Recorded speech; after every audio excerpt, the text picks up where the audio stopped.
seeing these kids that have grown up like really straddling a real world and a virtual world, that their parents or their adults or their teachers, for the most part, are completely oblivious.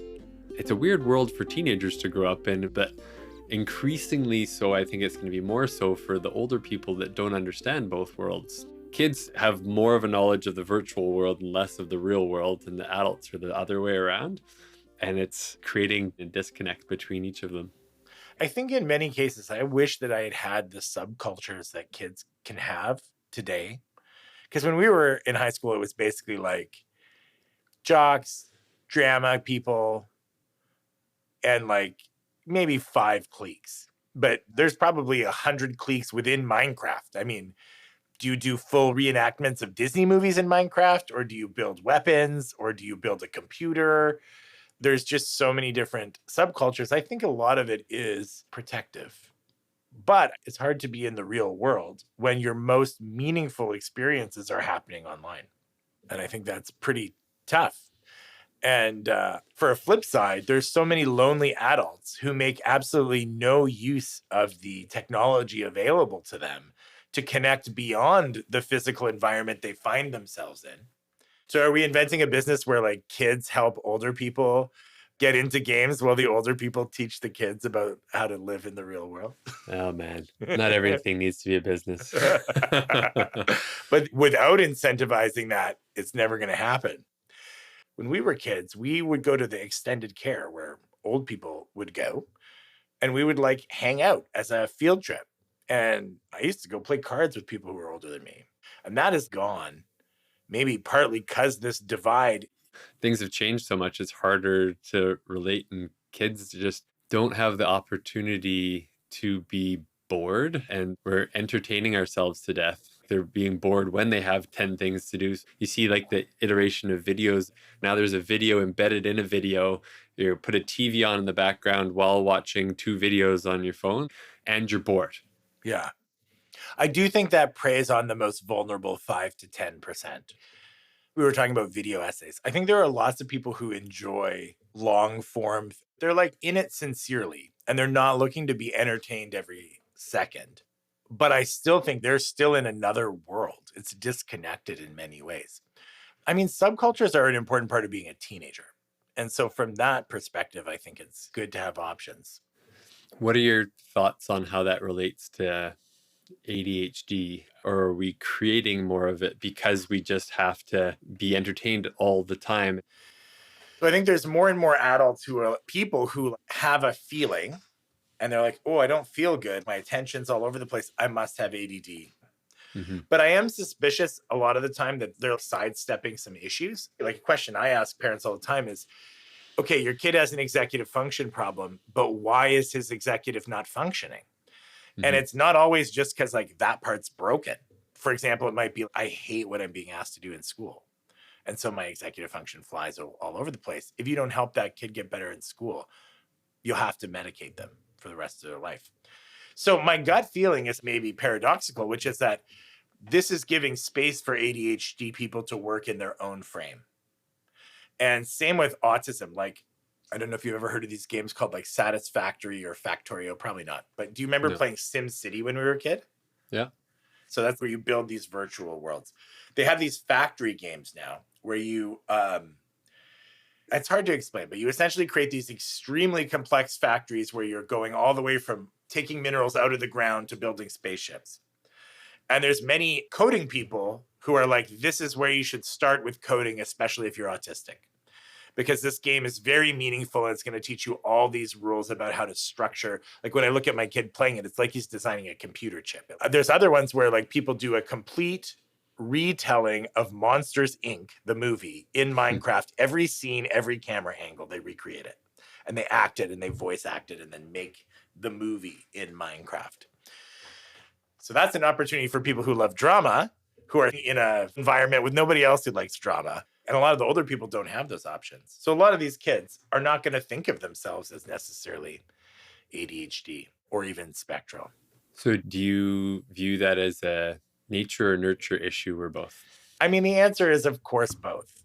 I maybe know this research that like the genetic predisposition to high cholesterol and all of these things.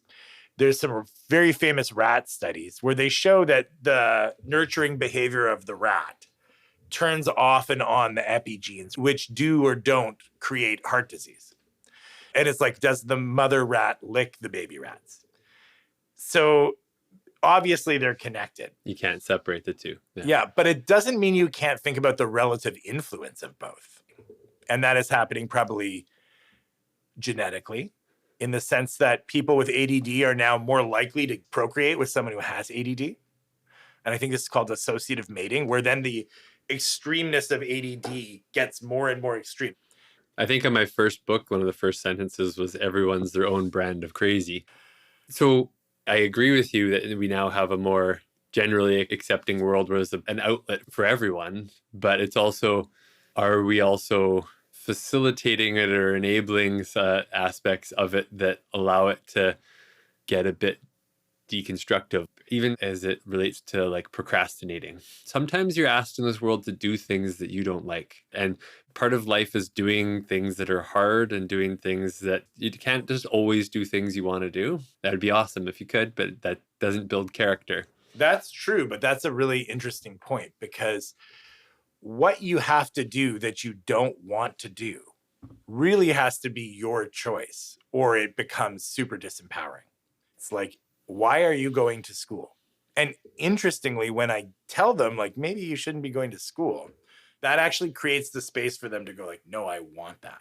I choose that. And then they're more willing to do the hard things of school because they actually chose it. And is there a downside where people don't have to do things they should do? Yeah. Like somebody who's not seeing the sun or moving their body because they're addicted to a video game. But on the flip side, it's many of our parents or our generation were put in environments that they don't really want to be in. They didn't really consent. And somebody told them, well, in life, you have to do things you don't want to do. So it really brings forward this issue of consent to do what you don't want to do. Yeah, that's where I think there's just a line that needs to be drawn at some point of helping people understand that you do have to learn how to jump through some hoops sometimes that are not necessarily like the hoops themselves are not necessarily teaching you something, but how to appease others' rules. And in another context, you have the opportunity to do these things that you do like to do, but creating a balance of them. And so that's how we all function together. If a person just thinks that everything has to be adapted to me, they become unhireable in a job. Many of the parents of the kids you're talking about, I'm saying like, this child should probably not be employed. They need to be an employer, or they need to be a contractor. I think that jumping through hoops and doing things you don't want to do are not exactly the same. And I do think there's a subgroup of people who are like, I am not going to be jumping through hoops. That doesn't mean I won't pay a great cost to do something I love. But I definitely have students who, if they cannot see the reason for doing something, they're not going to do it. We were talking about this a bit last week. How do you teach someone like that manners? You have to motivate it from the agreement to be polite, not the societal hoop that you must be polite. And for example, it's often talking through with the person like, okay, well, if you're rude, what is the message you're sending? What is that person going to think? Oh, wait, I don't want that. Yeah, okay, I'll be more polite. I think what used to happen is it's like, if you don't jump through the hoop, you're hooped. So therefore be normal. Like there's a line from What's the Frequency, Kenneth? Which is actually a quote of Richard Linklater, which is, withdrawal and disgust is not the same as apathy. And I think there's some deep truth to that, where like people are saying, I don't agree to do this. You're telling me I have to, but I don't want to. I think it is feasible to say to someone, this is going to suck. Is it going to be worth it?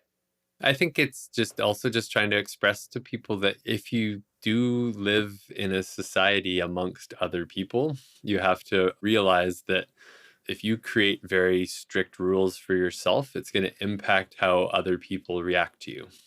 There is this imperfect global system, whether it's a school or a hospital or just government, that it's not going to be able to help most people that well. So you have to try to figure out how to understand yourself, look after yourself, but also concede some of those things sometimes and not take it personally in order to get along with others. I think that's true.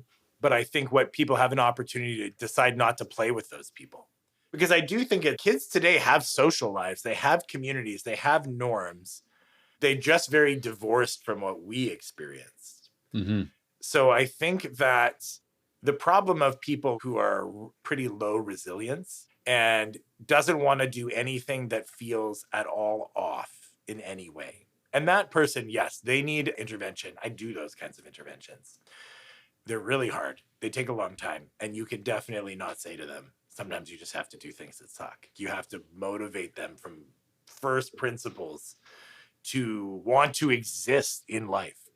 Mm-hmm. But a much larger group is like, I don't like this. And when you include them in the process of what are you choosing to do, then they're willing to try things that are hard. And that I feel was like not really offered to us. It was like, there's this mainstream, go to college.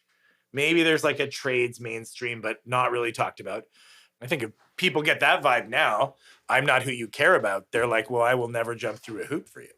I think in the past of our generation and before, there was a clear path. And now there's this paradox of choice of there's no target. And like next month, that everything's different again.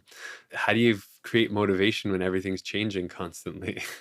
I think it's options and opportunities. I think the next frontier in this is, okay, let me put some of my cards on the table. Like employment, being employed for someone can be a very high risk situation, especially if your brain works differently. Because all your eggs are in the employer's basket. And if they decide you're not relevant, suddenly you're like back to square one. So I think a really missing piece of cultural technology is if you're not going to be employed, how do you live a safe and secure life financially? Mm-hmm. If you're going to be a contractor, if you're going to run a business, I think that's the frontier. I work with individuals on that topic, but I don't have a general solution to it. Yeah. Yeah. Getting a job is not your only way to make money. Yeah. Has been historically the like, well, you got to go to school and get a job. Yeah. But like the role of trying to become an influencer or this or that, like there's all sorts of toxicity wrapped around that. And to be clear, that's not what I mean. I mean, if you're going to be a plumber, is your first 20 years going to be working for Ralph's Plumbing Emporium? Or are you going to find a way to do it where you're not dependent on Ralph giving you business? Yeah. And it's easy if you have the personality type of an entrepreneur. But many of my clients who need this kind of thing they're introverted people who want security. The magical alliance between autistic and ADHD people is definitely part of the solutions here. Because a lot of the people who need to not be employed are not meant to be entrepreneurs. And I think that's like a key problem. If you're a jewelry maker, I'm thinking of one of my students who's a jeweler, how is she going to make a life and an income without being some ambitious business person? And I think that we do need, I don't know what it is. It's related to universal basic income, better education, but we need like a way for people to be weird that's more culturally acceptable. Well, I think there's a difference between being culturally acceptable and making money doing that. I guess that's what I actually meant, because in our culture, the ability to make money is one of the key ways you're valid. Unfortunately, perhaps. That's finding the level of resilience and teaching acceptance, but also the reality that life's not fair and that you have to figure out a means of how you do fit into this world and look after yourself and maybe look after others, which is genuinely harder for some people than others. I think a key thought then is to think about the fact that there isn't a world, but there are many worlds. That's why one of the number one suggestions from many special educators is for kids who are neurodiverse to read biographies, because biographies let you know that there are other ways to do it than the world you were shown is the world. I wish I had understood is that the world we were getting sold when we were kids, there are other options. Because my core theory here is that if people have options and they're not being coerced into something, they're more willing to do shitty things. And so what are these other worlds? It kind of brings me to the topic I want to talk about today a little bit. So maybe I'll just go there. In the world of the neurodiverse, and I don't mean to speak for such a broad world, there's a concept of the normie. Do you know that idea? I have a sense of what you're saying, but Yeah. you can give me a It's like there's a definition. lot of disdain for normies is as a Okay. standard. In many ways, it's a way of having pride in the way in which you're different, which is to say, I'm not a normie. And I spend a lot of time with my students telling them how enjoyable normies are and how much fun there is in normie world. But I've had this thought that nobody would think of themselves really as a normie very often. So is it people that are normies or is it cultures that are normie? I'm going to define normie as the pull to be average or the pull to fit the rules. And I'm going to share my theory with you that normie is entirely a relative term. If you go to a Dungeons and Dragons tournament, they would say this is a tournament for non-normies. But I would say there being into Dungeons and Dragons makes you a normie. And you're going to enforce all the rules around being good at Dungeons and Dragons hangouts. And somebody who comes in from another world who doesn't know any of that, they're going to perceive themselves as neurodiverse in that environment. That it's like fully a relative idea. To be considered normal, you have to compare yourself to something. If you're used to one culture and you plunk yourself into a different culture, you stand out. And part of that can be you can visually stand out, you can behaviorally stand out. And so you're just not normal. And I think everybody, if you do any type of front-facing job where you deal with the public or you just deal with people all day, you realize how quirky everybody is.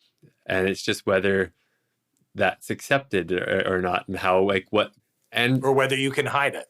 and whether you can hide it, and or whether some people are just more feel like they have to be rule followers, and some people have to just feel like explicitly are not rule followers. Like, you tell me to do something, I'll do the opposite.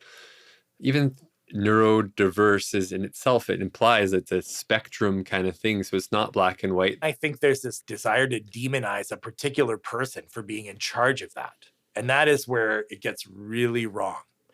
Like if you go to a private school, everything is designed to get you into college. And starting in grade 9, you have a college consultant in your school, and everything is university based.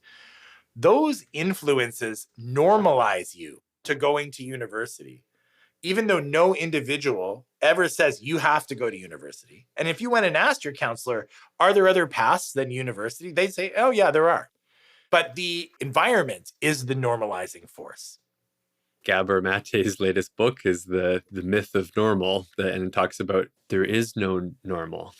As the world has pushed towards being more accepting of the non-normies, that's rubbed some people the wrong way, and now there's a pushback going the other way. I think everything in the world creates an overcorrection and then a bit of a swing back the other way, and you hope in the end the fallout comes to where it helps the most people. But the people that live on either side of a left or a right or away from any deemed or middle, follow all rules, never follow any rules. Yeah, they end up having the most challenges or the most swings, or they lose their jobs or get fired. And in many ways, those people are going to have realistically a harder time, even in a world that acknowledges neurodiversity or any form of not being normal. Because if your behavior is extreme in any form, it's likely to break any culture. You know, like the most extreme D&D player, like I've read stories on Reddit. It's like, oh, how do we get rid of this guy? He's way too annoying. So maybe that 1-2% is going to have a pretty tough time. But maybe the option for the other 95% is to make more things normal rather than having them all be abnormal, making it normal to start your own business, normal to start college at 25. And normal in the sense that you can think of other people who do it. We have cultural stories about why you do it. And I think maybe some of what has to happen is that a broader sense of what's acceptable and normal includes more people, means that people at the edges, maybe they're going to struggle more, but like that's where we can support people by making more of the weird people normal. I don't know. I'm not really explaining it right. It comes down to acceptance. I think creating more options is good, but you can't create infinitely more options. they have to function with some level of structure or rules, or it's just impossible Yeah. to. I don't think it has to be unstructured. In fact, I think unstructured appeals only to a very subtype of neurodiversity. Like your average autistic person is not stoked on an unstructured environment at all. So yeah, no, I'm just saying more variables to vary. Like the expected time of starting various educational programs. I think it should be normal to start school when you're 9 if you want. It should also be normal to start when you're 5 and normal to start when you're 3.